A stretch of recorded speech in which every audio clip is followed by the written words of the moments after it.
இன்னைக்கு சோசியல் மீடியால ரஜினியை கலாய்க்கிற விஜய் ரசிகர்களுக்கு ஒரு கதை சீச்சி கதை இல்ல ஒரு உண்மை கதையை சொல்றேன் கேளுங்க. அன்னைக்கு நாள் 1996 வருஷம் ஜெயலலிதா அவர்கள் சிஎம்மா இருக்காங்க. அன்னைக்கு ரஜினி அவருக்கு ஒரு படம் ஷூட்டிங் இருக்கு. அந்த ஷூட்டிங்காக ரஜினி அவர்கள் போயஸ் கடன் வழியா கிளம்ப ரெடியா இருக்காங்க. வந்துட்டாங்க. ஆனா அங்க சரியான டிராபிக். அப்படி இருந்துமே ரஜினி அவர்கள் கெஞ்சி பார்த்துருக்காங்க. எனக்கு 2 நிமிஷம் மட்டும் கொடுங்க, நான் போயிடுறேன், நான் வந்து ஷூட்டிங்கு போனோம் அப்படின்னு கேட்டிருக்காங்க. ஆனால் காவல்துறை மறுப்பு தெரிவிச்சிருக்காங்க. உடனே அங்கேருந்து காரை விட்டு இறங்கி போன ரஜினிகாந்த் அவர்கள் அங்கே இருக்க ஒரு பொட்டிக்கடையில் ஒரு சிகரெட்டை வாங்கி அப்படி கால் மேலே கால் போட்டு தம்மை பற்ற வச்சு கெத்தாக உட்காந்துருக்காரு. இதை நான் சரின்னு சொல்ல வரல. ஆனால் இது எதுக்கு சொல்ல வரேன்னா, அன்னைக்கு அவர் அந்த பண்ண சம்பவத்தினால பயங்கரமான டிராஃபிக்.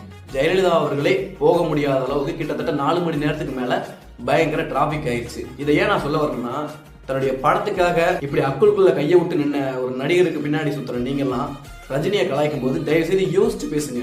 உங்க தலைவர் பண்றது எல்லாமே சரின்னு நினைச்சுக்கிட்டு நீங்க பின்னாடி போறீங்க.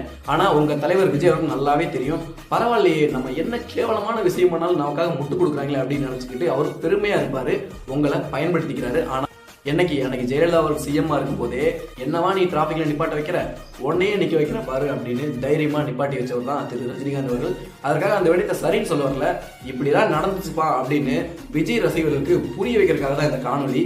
மறக்காம நம்ம சேனலை ஃபாலோ பண்ணிட்டு லைக் பண்ணிக்கங்க, மறக்காம சப்ஸ்கிரைபும் பண்ணிக்கங்க.